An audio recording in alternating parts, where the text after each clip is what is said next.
Girls Gone Wild with Thando Mtondi on TransAfricaRadio. It's the very best of Malawian music with Let Go on TransAfricaRadio. Ahead of that one, I also played you some more hot African music. But right now, though, this is Sinakho sitting in for Thando Mtondi on Girls Gone Wild. And I did promise you earlier that we're going to have a very special guest in studio. She hails all the way from East London in the Eastern Cape. And she's got a very unique indie Afro sound. And it really, really is quite intriguing. You know, she kind of reminds me a little bit of Tracy Chapman, maybe even a bit of India Ari. But when you listen to her voice, you'll realize that she sounds like no other, okay? Of course, I am talking about the one and only Asanda Lusaseni Mvana. Of course, to others, she is known as MSAKI. And I'm so fascinated, but let's just start from the beginning. Where did it all start for you? I think it's music has always been there for me, but when I actually took real cognizance of the fact that it's a calling, it was very late in my life. It was about 2013. Wow. Yeah. So what? Yeah, I grew up in I would call it a musical family, even though like a lot of people weren't expressing it as a career. But you know, like most African families, people sing. But my brother and sister play really, really good piano. And my dad was a composer, and my grandfather was also a composer. So music was there, just that no one had really like taken a hold of it and gone full on until me, I guess. Wow. So what exactly happened in 2013 that made you realize that this is the gift you have to offer to the world? Everything else stopped happening, like by force. I don't know. I just it's almost like I heard the inner voice for the first time saying, just give this a chance, you know, and really, there's really nothing to be afraid of. And I just went for it because it was all that I could do to kind of make sense of where I was at. Everything that I was trying to express using other mediums was coming out in songs, so I had to listen to that and give that the respect that it deserved. Okay. It's a way of me letting people into a sort of a comfortable childhood space, you know, because that's the name that my family and my neighborhood gave me when I was growing up. Sagarina, Nomsakazo, MSAKI. Wow. Because I really loved like conversing with people deeply, you know, like I was known as this like little deep child who'd go around trying to find out what made people tick. And that would sometimes mean gate crashing my parents' conversations in the lounge. As a child? Like, in a black home? In a black home.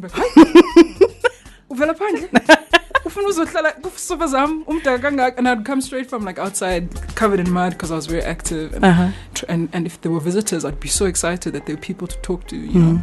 Not that like my family didn't talk, but it's just like another human being to engage. Yeah, and I'm going to play my personal favorite, Dreams. And then when we come back, she's going to be giving us a little taste of what she does live. So don't go far. If you have any questions for her, the number is +27 7925 44329. You can also send me a tweet at Sinakho Zokufa or at TransAfrica872. It is MSAKI right here on TransAfricaRadio. It's MSAKI on TransAfricaRadio with Dreams, a song that she describes as quite a sad one. Why would you say that? How the Eastern Cape informs how you create your music and what you write about. Can you tell me a bit more about that? I find the landscape is really generous because of its dramatic beauty. You know, like if you're in a place like Coffee Bay, it's just as dramatic as Cape Town, but without the skyline, the city skyline. So I mean, you've got this beautiful mountain cliff meeting the sea, and these beautiful untouched beaches. You know, so there's spaces like that I think have got like ancient songs maybe trapped in them, and if I take the time to sometimes keep quiet and listen, some of them find their way to me. So I don't know. It's not. I think all spaces are like that, but obviously I'm connected to the Eastern Cape because of, you know, where I come from. In the Transkei, in the former Transkei. So I connect to the space because of history. But I think being sensitive and quiet anywhere, the land will give you a song. Okay. That's very true. And you've worked with artists such as Moby Dixon, you've worked with Revolution, in addition to your own work that you've created as a solo artist. Take me through the process of creating your music. Is it something you go into with an idea of what you want, or is it an organic process and you just go with the flow? It's never really been the same. In like for instance, working with Moby, we almost had to build a friendship and some sort of trust, even for me to like be comfortable going to his studio, you know. And when I went there, I had been avoiding the beat he sent me. Wow. Like not trying to listen to it, not trying to write, and also just not trying to pressure or burden the song too much. And eventually, like after he came to watch a show that I was doing, he was like, "MSAKI, today's the day. Let's go to the studio." Uh-huh. And literally just like rocked up there, didn't know what was going on, didn't know what to write, and the more I thought about it, the more anxious I became. And he just put the music on, and the song arrived. It was like one take, and we were done. One take. Yeah. Wow. And that's one. I mean, that's one process. The other, like for instance, you mentioned the Revolution Brothers. I hadn't met them, but when we spoke on the phone, they felt so familiar, like these bigger older brothers that you know that I knew, you know, but even though I hadn't met them. So they sent the beat through, and I listened to it just for a bit, and I booked some studio time in East London, and it was also not like a long process, but we've got a great engineer there called Gary Drove, who was really encouraging. So I would try something and it wouldn't work, and he'd just keep encouraging me, try something else, and we kept it, and we sort of built the song. So it was just like taking bits and pieces of a lot of things that I tried to see what works, and so that's a completely different thing. And currently you are an independent artist. Yeah. Tell me why you made that decision to be independent and why you wouldn't want to maybe sign up with a record label. You definitely have the talent to be able to do so. So what was your thinking in that? When you're in a space where maybe a company has the last word, some of the decisions can be made because of the bottom line, because of what's trending. So I don't really need any of that kind of pressure. I've tried to stay away from it, and I think it's working for me. I also think that's a big myth. There's no such thing as an independent artist. You have a team, you have people that you put around you, and people that connect to your vision. Because I think the problem is when you have to start explaining yourself too much, and that's always a bad sign. I see. So, I mean, I've had many thorough conversations with bigger companies that were offering to sign, and I found myself over-explaining and trying to say this is who I am, and that already gave me alarm bells that I'm in the wrong place. So I think it's working for me so far, the way that I'm doing it, yeah. External influence or that external voice would take away from your own voice, your own identity and authenticity? I don't think I'm in a complete bubble, but I just don't have to conform to the bubble. I can be aware of it. I can be inspired by it in the way that I see fit. But you know, when you're being told like make a song like that person because that song is trending, then it's a different conversation that I'm not really interested in. So I don't think I'm trying to like keep myself pure and, you know, in this vacuum or in this vault. I'm very aware of what's going on, and I'm very moved and inspired by a lot of what's going on, but it's also from like I get to choose, which is cool. And who moves you? Who inspires you? I think anyone that's just singing a true and real song. Who did I just listen to now? She's doing quite well. I went to a concert, Amanda Black. Oh, yes. At the Lyric Theatre. She's amazing. I was moved by her performance because she's singing a song that is hers. You know? And I think it shows, and people can pick it up. People know, like, even there's just something about that, you know, that will attract people. And then like a lot of artists that probably have come here that deserve a whole lot more like hype. I love young artists. A lot of my peers actually, lots of friends like Utandi Nduli. I really love her music. Nice. Yeah.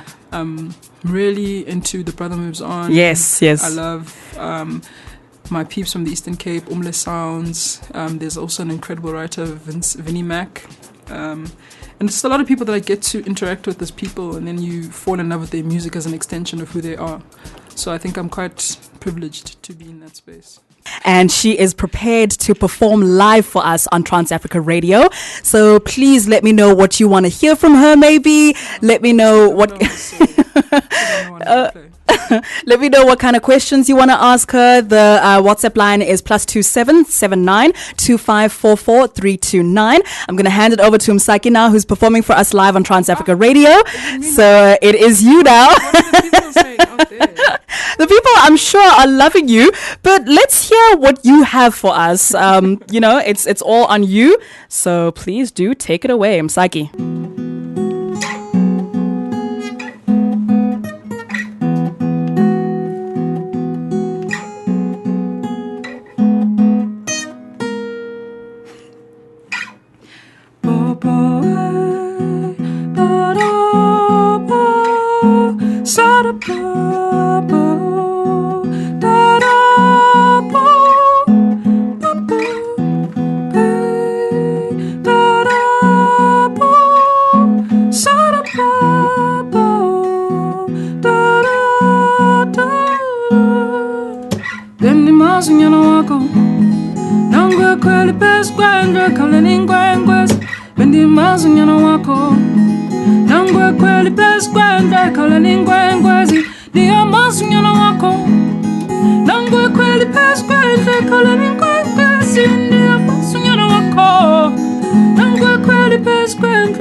Hey, nizote nizingele nini na emakhwalandini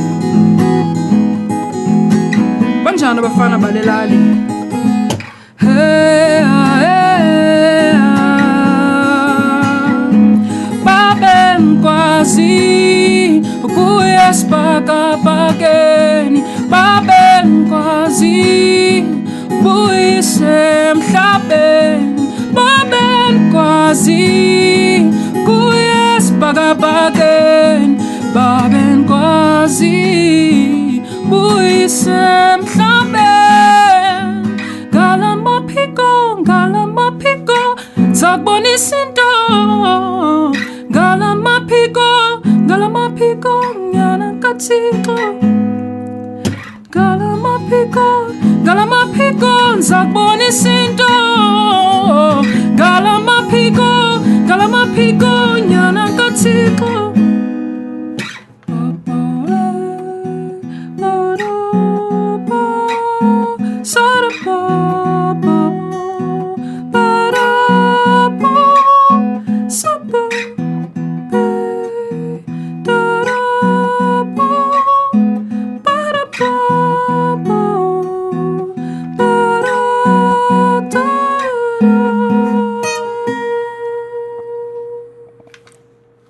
Wow, absolutely amazing. Like I literally, I'm in awe right now.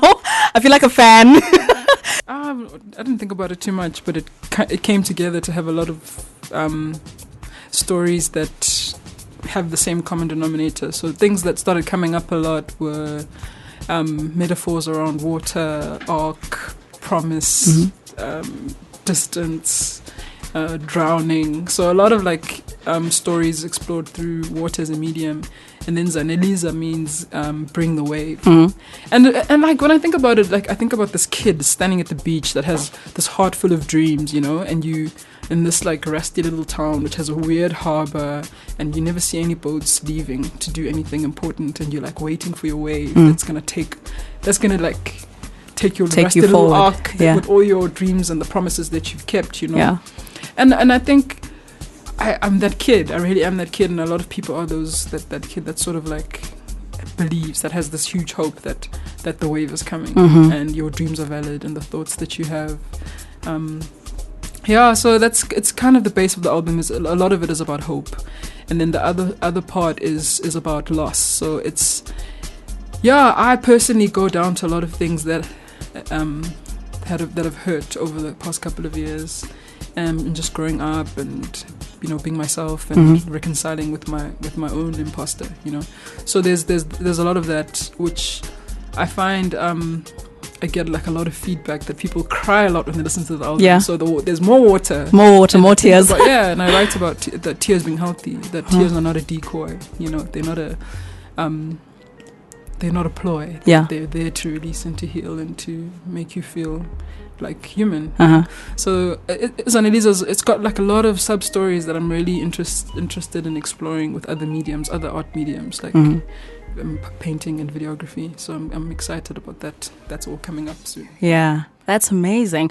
And you mentioned tears, and I'm very curious to find out what are some of the challenges that you face in creating your music, in your journey as an artist. What are some of the challenges, and how do you overcome them?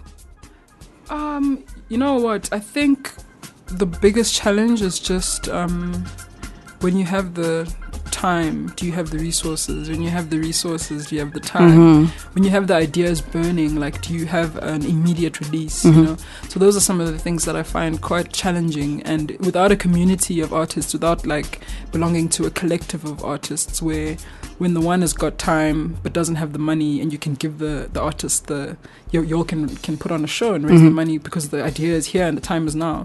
If I didn't believe in those sort of setups, I probably would have quit this thing a long time ago.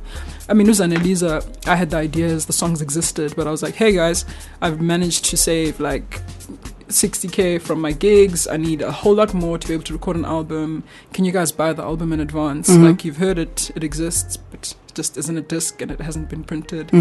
So people literally they took my word for it. They bought the album before it existed, and then all of a sudden I have all this capital to do the thing. I did the thing. I delivered the album to the people that bought it, and that's what happened. So that's it, like, it's part of my story. People believing in things that I create before they exist, and they basically co-created them with me. And would you say that's what helped you build that, I don't want to say fan base, but what helped you build those supporters who were able to help you realize your dreams? Really bare and stripped down, just me and the guitar, sometimes with a few other people. But I was like, hey man, I hear a lot more. I hear harps, I hear cellos, I hear violins, and I need to give it to you the way that I hear it in my dreams, you know? And that's what the backing did for me. It gave me the tools and the resources to take what was going on in my head and like make it real. That's like every artist's wish, really. You want your inner world to be outside so people can see what's going on inside. In the real world, you've collaborated with, as we spoke about earlier, Moby Dixon, Revolution. And in your mind, in your wish list, who else would you like to collaborate with? My heart is still broken over Tato Piri. Of course. Because it was quite close, you know, that it was a possibility, that collaboration. But I've actually just realized that I'm a huge fan of his daughter. Wow. Yeah, Nonku Piri. She's incredible. She makes beautiful music, and is such an integrous creative, very true to her voice and very different. So that would be a great collaboration. I like a lot of people, and most of them are young. And also Madala Kunene is a beautiful older musician that's just like very generous and always is looking out for what's going on in the next generation. So that would also be a really great collaboration. Okay. And who are some of your favorite African artists at the moment? Boloja from Swaziland. I'm a big fan. I got to spend some time with him in Madagascar a few weeks ago. We were there doing some Mandela Day stuff for the embassy there. That side, we got to play to some kids, and I just really connected with his songs and his songwriting process. And then I love there's this artist called Jojo Abot, and I like a lot of music from the desert. Oh, okay. This group called Tinariwen. Nice. These incredible guitarists and singer-songwriters that are basically protest musicians, and I'm very I'm just in awe of what they've done with their indigenous music and how they've fused it with sort of like rock and have a completely unique sound. But the things that they're saying are so brave. They're sort of fighting for their own space and for their land through their music. Yeah. Okay. Well, so that's also got a bit of a political message in it. So tell me more about that. Platinum Hearts. Where's that coming from, and where do you want to go with that? Well, it's just me singing down my own internal statues, you know, that have been built through colonialism, through a thorough and cunning whitewashing, going to, you know, white schools, and that being a space where we're being, you know, altered, and then then there's also like a lot of outer things that I'm talking about, the external statues that are being toppled, and trying to trace some of the stories there, you know. And the other thing is just like as a female, just trying to fight for my heart not to become completely numb and ossified in a world where like we're being killed, and we also attacked have, like, as well. Yeah, we're being attacked, and we're not held in high regard by our leaders, and some of the things and the stances they've taken when it comes to women issues, and just ungasixabisi as black people, and as people that deserve everything that we deserve. We deserve to be treated with integrity. We deserve to be treated like people that can think for themselves. And I just find like some of the leaders are really disappointing. And I'm going through some of the stories and mostly asking questions. I don't really have a lot to say or to. It's really just a string of questions that I ask in song. And one of the songs that I think has just grown with me, and every year I sing it, and every year there's an anniversary of miners that have died, and there's no one that answers for such. It doesn't. The thing about singing the songs and making these like little monuments, these musical monuments, is that it's just to say, yes, these things have happened and they're really not okay, and I want to document it with this pile of words that has some melody around it in the form of these questions, and to kind of just like own a fault line in my own emotional history and in my own political history and my own country's history. And then from there, I don't really know what happens, but it's just to keep sharing and to keep saying that it's not okay now, it's not going to be okay later, it wasn't okay then, you know. So that's all it is really. Platinum Heart is fighting for my own heart to stay alive, and to stay feeling, and to stay nimble in spirit, and to stay open, and for it to also work as an organ to love and an organ to hope, even though things are not that great right now in South Africa. Definitely. And do you think that, using music as a way to awaken conversations, as a way to get people thinking, is that something that you want to achieve with your music, or is there more that you hope to achieve with your music ultimately? I really struggle to answer questions like that, because when you're writing a song, I don't really go out with an intention that this is going to happen. Like, this is an outpouring from it's an overflow from what I'm thinking about, what I'm feeling, and it's not, I'm not the only one that's thinking and feeling these things. It's just the songs will start in a journal, and they'll become something, because that's me. That's the byproduct of my thoughts is song and art. Yeah. Other people, the byproduct of their thoughts and the things they meditate on is fighting for a better public health system, or protesting physically, or so it's just a byproduct of who I am, and I can't really say what I hope for, but I just have to see what happens when I share. I can't take that for granted that the song will do this when it's out. Yeah. Okay. But if you want to join in on the conversation, the number is +27 7925 44329. She is going to be in studio for a few more minutes, and I'm going to be playing a song of hers, one of my other favorites, the Moby Dixon featuring MSAKI, Love Color Spin. Let me know what you want to hear on TransAfricaRadio, and if you have any questions for MSAKI, she is in the building, so make sure that you get those questions to us so that we can chat to you live on air. Here it is now, Moby Dixon, Love Color Spin featuring MSAKI. TransAfricaRadio, and I just played you the track that she did with Moby Dixon, and she is still in studio. She's going to be hanging out with us for a few more minutes. MSAKI, what would you say has been your biggest achievement so far? That track is turning me ratchet. When DJ T's remix kicks in, it just like wow. Apparently it makes the dance floor dust. Dust.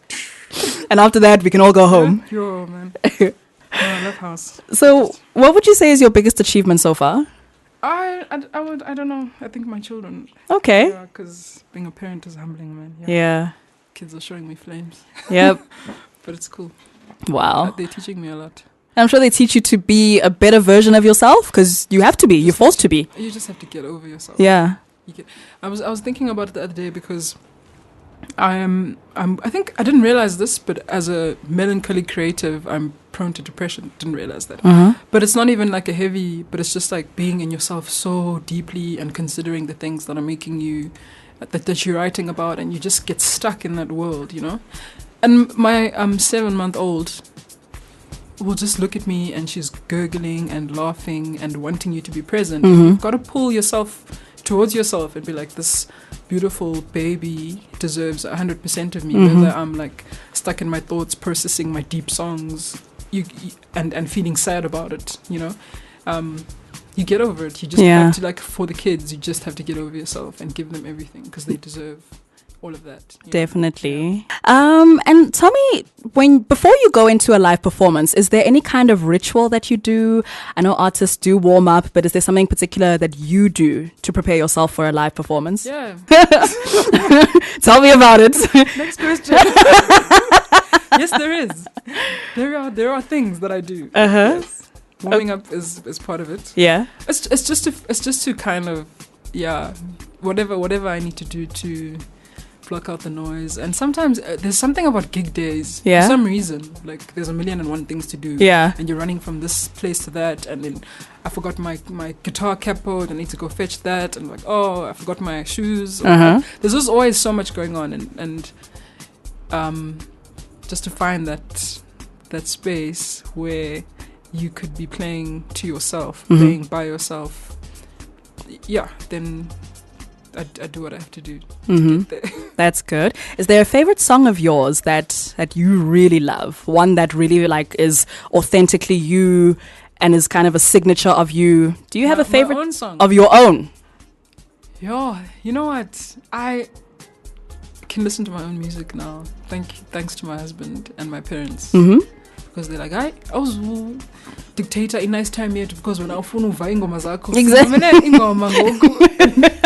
or like, I'll get into the car and my music will be playing because my husband's listening to it, and I'll want him to change it. And sometimes I just, like, I sat and I listened to my voice, listened back to myself, listened back to my thoughts, and I was like, okay, it's not that bad. I can get through this. You know? And I've really started liking a song, Wait for the War, because I think it kind of, there's all parts of me there. There's the singer-songwriter at the beginning, there's sort of like the Xhosa warrior at the end, you know, and in between it's orchestral, there's the horns, but it's just full of imagery, and I like that. I like the fact that there's enough space for people to build their own stories in the song. Okay.